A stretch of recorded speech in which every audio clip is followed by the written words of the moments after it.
Good evening and welcome to the program. You're watching Paul Murray Live. I'm James Morrow here sitting in for the great man from the man cave. And guess what? It is all killer, no filler tonight, and we are going to have tons of fun and get stuck into tons of controversy with some of your absolute favorites tonight. But before we get to our all-star panels, look, is it just me, or does Peter Dutton seem to have really struck a nerve here with this whole nuclear power option and saying, 2030, that's a bit too soon to be doing what Labour's talking about?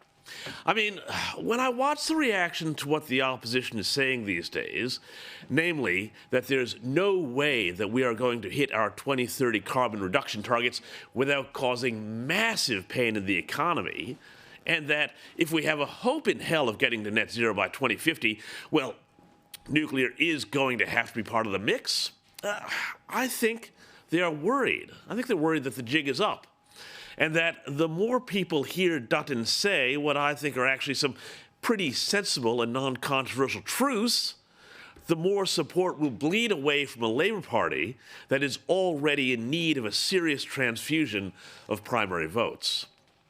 Here's a little bit of what Mr. Dutton had to say this morning to 2GB's Ray Hadley about the continuing hikes in energy prices as we put more of what Labour keeps insisting is the cheapest form of energy into the grid, and about reports by this station's own Sherry Markson that Labour has even more extreme targets planned for as soon as 2035. Have a listen.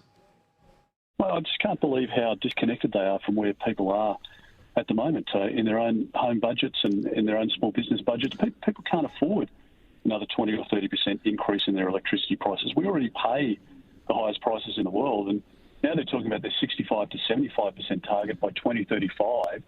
I haven't seen any of the economic modelling, and I don't think the Prime Minister has either. So He needs to be transparent and honest with the Australian public about what does it mean, and particularly if the economy goes into recession. Well, indeed, yet remarks like this and a growing concern about this whole scheme whereby a bunch of renewables investors get rich while the rest of us are left with more expensive electricity, the threat of brownouts, and, so-called smart meters that allow power companies to dial down your AC when there's not enough renewable electricity in the grid, coincidentally on days when, some months from now, you're most likely to need it. Well, they've got Labour and the renewable energy types in a tiz. That's why they spun Peter Dutton's energy policy as a threat to get out of the Paris Agreement on climate, to frighten the horses and get all the teal seats worked up.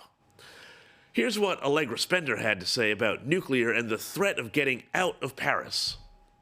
There are other things that we should be doing right now that are really about, helping Australian households. But it is not, the answer is not to stop, the transition, because the cheapest form of new energy is renewable energy. So if you're trying to help people with their power bills, it's not to commit to nuclear, because we know that is the most expensive form of energy and will be the most expensive form of energy, going forward.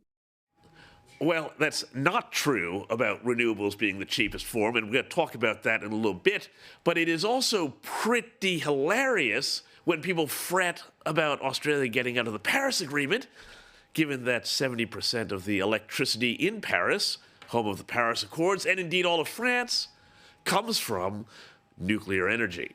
And the French, who want to retain manufacturing and jobs and prosperity, have just committed to building 8 more reactors. Anyway, what do the French know? Nuclear may be expensive, Ms. Bender, but how's that snowy hydro working out for you? I know, right? And also, here's what Chris Bowen, Energy Minister, had to say the other day. And of course, it's not just about the Pacific. You look at what's happening in our region. You look at the partnerships that Australia is engaging with United States as climate and energy as the third pillar of our alliance. You look at what we're doing with Germany on green hydrogen. Peter Dutton would be a wrecking ball, a risky wrecking ball when it comes to our foreign policy. You can see the scare campaign coming. It's not just the energy bills, it's not just the climate. it's a foreign policy thing now, too. It's all really, really cynical. And Simon Benson at the Oz spelled the cat on this today and said this is all about a potential early election, maybe as soon as, hold on to your hats, September 14. Writes Benson, quote, the coalition would be caught off guard and Albanese could seek a mandate on renewables over nuclear with the accompanying scare campaign of mushroom clouds and three-headed fish and make it about anything other than the economy, unquote. Well, as he would want to. Oh, and then there's this. If you needed any more proof that the renewables mob, Labour and the Teals and everybody who is lining their pockets with the billions in subsidies being chucked at the transition are nervous. Check this out. A story about none other than Simon Holmescourt and an apparent silencing of a nuclear advocate and engineer at his behest. Just a little while ago, John Kehoe at the Australian Financial Review reported that a nuclear energy scientist said that he is a victim of cancel culture after the nation's peak engineering professional group called off his scheduled pro-nuclear speech following pressure from billionaire renewable energy advocate Simon Holmescourt. Engineer and nuclear energy advocate Rob Parker was due to present to more than 400 people registered for an Engineers Australia webinar on Wednesday night in a scheduled address titled Avoiding an Energy Blunder Down Under. But just 24 hours before the talk, Mr. Holmescourt slammed Engineer Australia on social media for hosting Mr. Parker, unquote. Now, Holmescourt tweeted, seriously, Engineers Australia, you're hosting an anti-renewables event for Nuclear for Climate, he posted on X? I would have thought your body was dedicated to improving understanding, not muddying the waters. Well, Keogh's report continued, quote, minutes after his social media post, that's Simon Holmescourt's post, on Tuesday, the Engineers Australia X profile responded, thanks, Simon. This event has been pulled. This does not meet our guidelines, and we are investigating how it was scheduled, unquote. Seriously, Simon, what are you afraid of? Well, if you ask me, there's a lot he and all the others in that renewable anti-nuclear mob should be afraid of. My read on this is that nuclear power is going to be the next voice debate. Remember how that went? On the one side, you had all the elites, the Teals, the C-suites of all the major ASX companies urging a yes vote and telling the great unwashed they were dumb and ignorant and didn't know what they were talking about. And then you had that great unwashed that said, well, how's this all going to help me? And how is this not going to make the country worse off while a bunch of virtue signalers feel good about themselves, increase their power, and in some cases, line their pockets? See the parallels?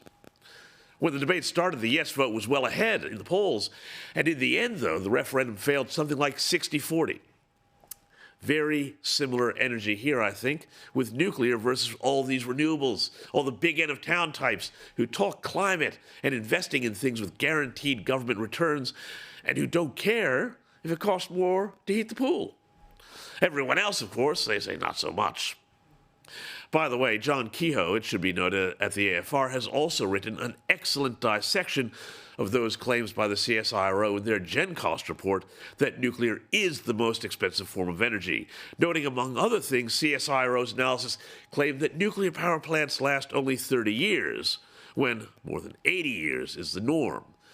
That the CSIRO alleged that nuclear plants only run at between 53 and 89% capacity, when in fact they generally run at over 90%. And that the CSIRO bizarrely assumes coal is more expensive than renewables. But remember, CSIRO, they're scientists, not economists.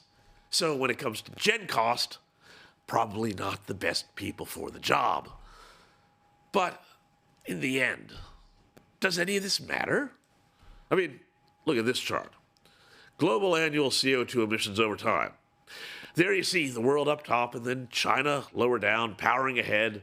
Then there's the US, tailing off a bit, but still big, and India is on the rise. And then all the way down at the bottom, little old Australia, with nuclear-powered France, 2 or 3 times the population, by the way, taking up the rear. The question I have then is, why are we putting ourselves through this?